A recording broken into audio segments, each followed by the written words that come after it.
ئەو کەسێک کە دڵی حەقدی تایە شەوی بێ ئاگایە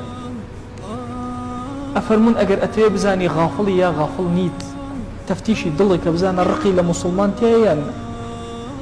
طبعا ئێمە لە زەمانێکی زۆر فتنە ئەژین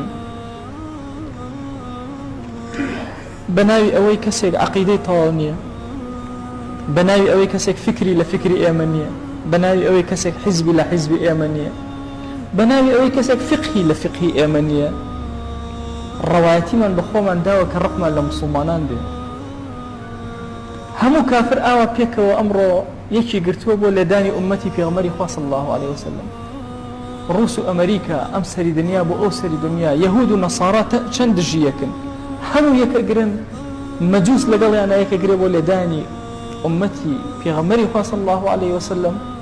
ئەما ئێمە بێ ئاگا هەی ئەکەمان ڕوومان لەلایەک لە مزگەوتێکە جوان بگەڕێ خۆتمان و کەی ئەگەر زۆر جیهاد و جوهد لەو مزگەوتا کرابێت دە کەس هەیەکەوە وەکو یەک بیانەوە تاعەتکەن و لە خوا نزیک بن کافر ئەوەندە ئیشی لەسەر ئێمە کردووە ناو مزگەوتەکانی کۆنتڕۆڵ کردوین زۆر کات ئێمە باسی ئەوەکەین کە حکمی خوا چۆن بگێڕینەوە